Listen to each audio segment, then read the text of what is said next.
Good morning, students, and welcomes you all in today's class. Today, we are going to start our new chapter, that is chapter number 8, Habitat of Living Things. आज हम लोग एक नया chapter कर रहे हैं science का, habitat के बारे में। इसमें हम लोगों को पढ़ना है लिविंग थिंग्स के हैबिटेट। हैबिटेट क्या होता है? वो जगह जहाँ पे कोई भी ऑर्गेनिज्म रहता है वही उसका हैबिटेट हो जाता है। ठीक है, तो उसके लिए हम लोग यहाँ देखो, सबसे पहले गियर अप में हमारे पास एक फिगर दिया है कैमल का, और इसके लिए क्या बोला है कि इस पिक्चर को देखना है और बताना है कि आप इसमें क्या देख रहे हैं। कि देख रहे हैं कि ये कैमल है और ये कैसे जगह पर रह रहा है जहाँ पे बालू है बहुत सारे, यानी डिज़र्ट रीजन में। क्या आपने ये एनिमल को अपने चारों तरफ देखा है? अगर देखा भी होगा कैमल को तो कभी कभी आप देखते हैं और कुछ रेयर दिखता है हम लोगों को। ऐसे ये एनिमल्स कहाँ पाए जाते हैं? ये एनिमल्स जनरली डिजर्ट्स में पाए जाते हैं। और पूछ रहा है कि can you tell what is commonly known as, what it is commonly known as. क्या आप कह सकते हैं कि कॉमनली इन्हें क्या कहा जाता है? इन्हें डिजर्ट एनिमल कहा जाता है क्योंकि ये जनरली डिजर्ट्स में पाए जाते हैं। इनका हैबिटेट जो है वो डिजर्ट है। ठीक है, अब हम लोग डिटेल में आते हैं। हैबिटेट देखो, हैबिटेट क्या है? एक ऐसा प्लेस जहाँ पे एक ऑर्गेनिजम्स रहता है अपनी नेचर में, अपने प्रकृति में। जिस जगह पर कोई भी ऑर्गेनिज्म रहता है वही प्लेस उसका हैबिटेट हो जाता है। हैबिटेट को हम लोग डिस्क्राइब कर सकते हैं नेचुरल ड्वेलिंग प्लेस के रूप में, यानी कि प्रकृति के द्वारा हमारा जो घर होता है, घर ऑर्गेनिज्म का जो उसका घर होता है रहने वाला, वही उसका हैबिटेट कहलाता है। एग्जाम्पल के तौर पर डिज़र्ट जो है वो कैमल्स का हैबिटेट है। कैक्टी जो डिज़र्ट जो है वो कैमल्स और कैक्टी का हैबिटेट होता है। फॉरेस्ट जो है वो लायन और टाइगर का हैबिटेट होता है। ग्रासलैंड जो है वो डियर का हैबिटेट होता है। और वाटर जो है वो फिशेस का हैबिटेट होता है। जनरली कहने का मतलब ये हुआ कि कैमल को हम लोग डेजर्ट में देखते हैं तो वही उसका हैबिटेट हो गया। लायन टाइगर को आप फॉरेस्ट में देखते हैं तो वही उसका हैबिटेट हो गया। यानी जो भी चीज़ जहाँ पे पाया जाता है, वह जहाँ पे रहता है वही उसका हैबिटेट होता है। अब हम लोग यहाँ पर कंपोनेंट्स ऑफ हैबिटेट पढ़ेंगे, यानी हैबिटेट किन किन चीज़ों से बना है। हैबिटेट में फिजिकल सराउंडिंग्स आते हैं। फिजिकल में कौन सा? एबायोटिक जो भी हो गया, नॉन लिविंग जैसे कि वाटर, एयर, सॉइल, क्लाइमेट, ये सारे, और भी जो भी लिविंग ऑर्गेनिजम्स हमारे चारों तरफ रहता है वही हमारा कंपोनेंट्स होता है हैबिटेट का, यानी वही हमारा तत्व है। हमारे हैबिटेट का वही तत्व होता है। ये सारे थिंग्स को ग्रुप किया जाता है दो भागों में, एक एबायोटिक या जिसको फिजिकल कंपोनेंट कहते हैं, और एक बायोटिक जो कि लिविंग कंपोनेंट होता है। ठीक है, अब आते हैं एबायोटिक कंपोनेंट पे। एबायोटिक कंपोनेंट नॉन लिविंग होते हैं। फिजिकल फैक्टर्स होते हैं हैबिटेट के, जैसे light, temperature, air, water, soil, ये सब क्या है? नॉन लिविंग कंपोनेंट होता है जो कि हमारे हैबिटेट में मौजूद होता है। इनका डायरेक्ट इफेक्ट पड़ता है हर लिविंग ऑर्गेनिज्म पे। कोई भी जीवित वस्तु है, कोई भी प्राणी है, उस पर इनके सीधे असर पड़ते हैं। पहला जो हम लोग टॉपिक करेंगे एबायोटिक कंपोनेंट में, पहला फैक्टर है लाइट। सन जो है वो सीधा सोर्स होता है लाइट का हमारे अर्थ पे। लाइट जो है वो फोटोसिंथेसिस को, मूवमेंट को, फ्लावरिंग, ग्रोथ, जर्मिनेशन, इन सभी को अफेक्ट करता है प्लांट्स में। कैसे? क्योंकि लाइट रहेगा तभी प्लांट्स फोटोसिंथेसिस करेंगे, और फोटोसिंथेसिस होगा तभी जा कर के जो है प्लांट्स में ग्रोथ होगा, मूवमेंट होगा, उसमें फ्लावर्स आएंगे, जर्मिनेट करके नया पौधा निकलेगा, है ना। तो ये सब लाइट के माध्यम से हो पाता है, वही उसको बहुत हेल्प करते हैं। ये कुछ एनिमल्स को बहुत ज़्यादा एक्टिव भी रखते हैं अगर मुकाबला किया जाए नाइट से, यानी कंपेयर किया जाए तो हम लोग क्या देखते हैं कि बहुत सारे एनिमल्स जो हैं डे टाइम्स में ज़्यादा एक्टिव रहते हैं नाइट के बजाय। टेम्परेचर देखते हैं हम लोग। टेम्परेचर जो है वो भी बहुत सारे लिविंग ऑर्गेनिजम्स को के एक्टिविटीज़ को अफेक्ट करता है, जैसे कि फीडिंग, जैसे कि मूवमेंट, ग्रोथ, रिप्रोडक्शन, इन सब में टेम्परेचर का भी बहुत बड़ा हाथ होता है। अब कोई कहीं का बहुत ज़्यादा टेम्परेचर है तो बहुत ऐसे एनिमल्स होते हैं जो कि रिप्रोड्यूस उसमें नहीं कर पाते हैं। ठीक है, तो उनको दूसरे टेम्परेचर में जाना होता है। बहुत ऐसे प्लांट्स होते हैं, बहुत ऐसे एनिमल्स होते हैं जो कि अगर उनका सही तरह से सही टेम्परेचर में अगर सही टेम्परेचर नहीं मिला तो वो ग्रो नहीं कर पाएंगे। अब जैसे कि बहुत सारा क्रॉप्स में ही आप देख लीजिए, किसी को गर्मी का मौसम चाहिए, किसी को ठंडे का मौसम चाहिए, तो टेम्परेचर इफ़ेक्ट करता है। ठीक है, अब आते हैं हम लोग एयर में। अच्छा एक मिनट, नॉलेज डेस्क में देखो क्या दिया है। फिश, फ्रॉग, लिजार्ड, इंसेक्ट, इनको कोल्ड ब्लडेड एनिमल्स कहा जाता है क्योंकि इनका जो बॉडी टेम्परेचर है वो चेंज करता है बाहर के टेम्परेचर के हिसाब से।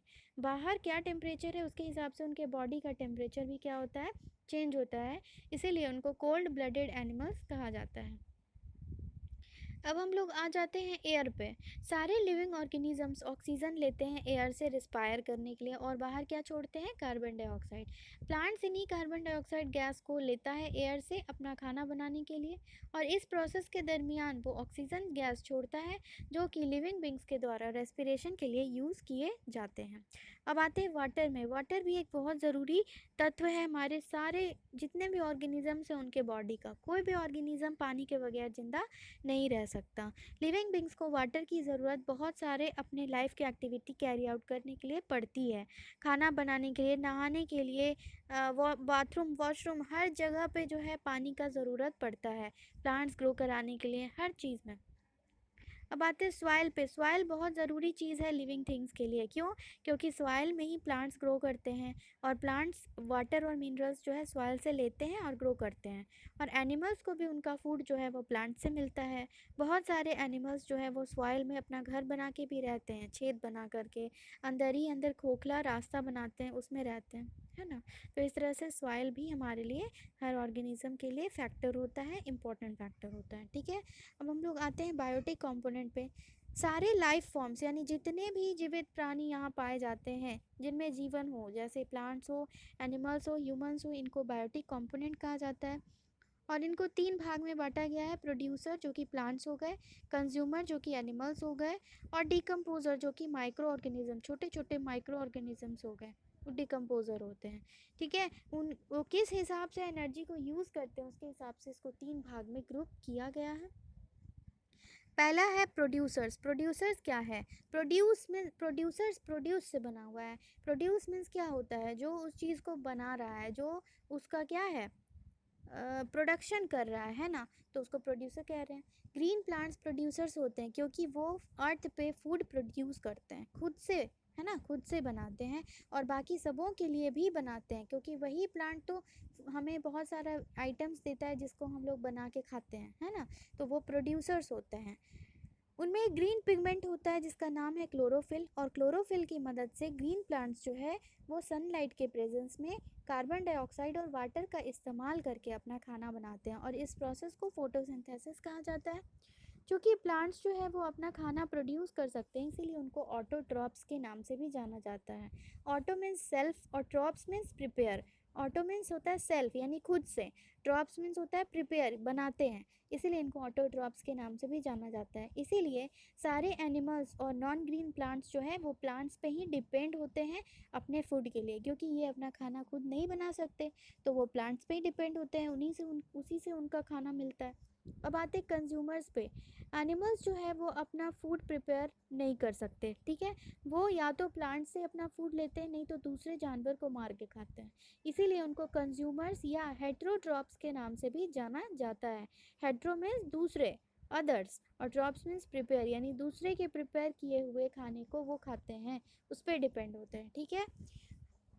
जो खाना वो खाते हैं उसके हिसाब से कंज्यूमर्स को 3 भाग में बांटा गया। एक होता है हर्बीवर्स, ये एनिमल्स जो है प्लांट्स पे फीड करते हैं और प्लांट्स के ही प्रोडक्ट को खाते हैं, ठीक है। इनको प्राइमरी कंज्यूमर्स कहा जाता है, जैसे डियर, काऊ, एलिफेंट, यानी जो डायरेक्ट कंज्यूम करे प्लांट्स को ही उसको प्राइमरी कंज्यूमर कहते हैं। और ये सब कुछ हर्बीवर्स के एग्जांपल यहाँ हैं, जैसे डियर, काऊ, एलिफेंट, हॉर्स, ये सब प्लांट और प्लांट प्रोडक्ट्स ही खाते हैं इसलिए इसको हर्बीवर्स कहते हैं। अब आते हैं कार्निवर्स पे। ये एनिमल्स जो है दूसरे एनिमल्स को खाते हैं, जैसे लायन, टाइगर, वॉल्फ, ये सब कुछ एग्जांपल है कार्निवर्स का और इनको सेकेंडरी कंज्यूमर्स कहा जाता है। अब आते हैं ओमनीवर्स पे।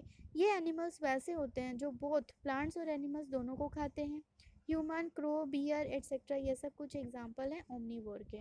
ये प्लांट और प्लांट प्रोडक्ट्स भी खाते हैं, साथ में एनिमल्स एनिमल प्रोडक्ट्स भी खाते हैं, ठीक है। अब तीसरे पे आते हैं डिकम्पोजर। डिकम्पोजर क्या होता है? कुछ माइक्रो ऑर्गेनिजम्स, जैसे कि माइक्रो ऑर्गेनिज्म क्यों कहा जा रहा है, क्योंकि बहुत छोटे छोटे छोटे ऑर्गेनिज्म होते हैं जिसको आप अपनी खुली आंखों से नहीं देख सकते, बल्कि उसके लिए माइक्रोस्कोप की ज़रूरत पड़ती है, जैसे बैक्टीरिया और फंगी। इनको डिकम्पोज़र कहा जाता है। डिकम्पोज़र कौन होते हैं?